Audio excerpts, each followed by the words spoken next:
nous allons présenter blog.investintunisien. On peut voir ici les différentes rubriques du homepage. Menu de navigation, barre latérale, pied de page. Dans le menu de navigation, on peut voir les rubriques accueil, pourquoi la Tunisie, secteur clé, nous rencontrer, événements en Tunisie. Pour la barre latérale, on peut voir les liens vers les réseaux sociaux, Twitter, Facebook, widget de connexion et d'identification, widget de la page Facebook de FIPA, widget des calendriers des événements à venir, puis les différents articles récents, les commentaires récents. Maintenant, on va entrer un peu dans les détails du blog. On commence par la homepage. On voit la partie haute dédiée aux bannières. Une deuxième partie pour toute actualité et information à la une et qui peuvent être commentées entre les interlocuteurs. Une rubrique des témoignages ainsi qu'une partie qui scrolle avec les success stories et ceux qui nous ont fait confiance. Un menu footer dédié accueil, actualité, inscription, témoignage FIPA tunisien. Un deuxième menu footer pour les droits d'auteur et des liens vers les réseaux sociaux.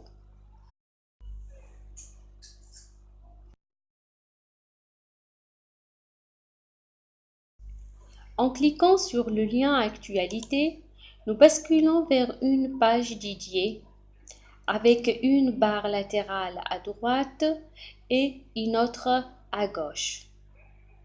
On voit ici différentes actualités insérées sur le site. Si on choisit une actualité, lorsqu'on clique, une page dédiée s'ouvre qui compte plus de détails sur cette dernière.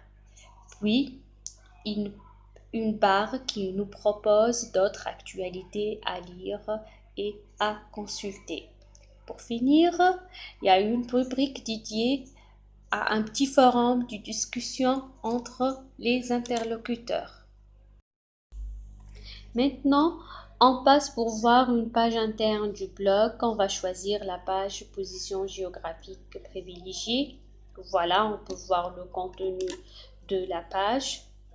Une autre page qu'on propose du menu principal est la page Nous rencontrer qui est dédiée à toutes les données nécessaires pour entrer en contact avec FIPA, plan d'accès, réseaux sociaux et tout.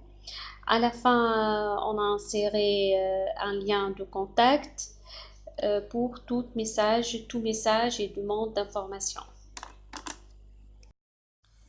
Maintenant, on arrive à la partie la plus importante qui est celle de l'organisation des événements.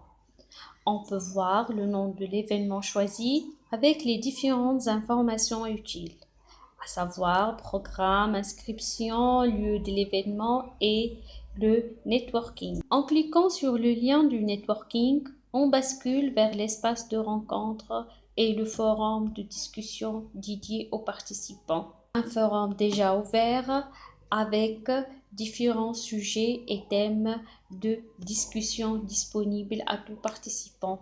Pour s'inscrire et participer à un événement, on peut cliquer sur le bouton Inscrivez-vous et une nouvelle fenêtre s'ouvre vers le site Eventbrite.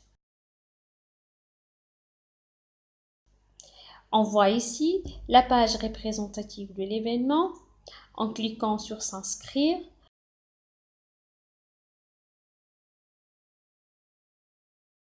le formulaire d'inscription s'ouvre avec ses différents champs conçus lors de la création de l'événement.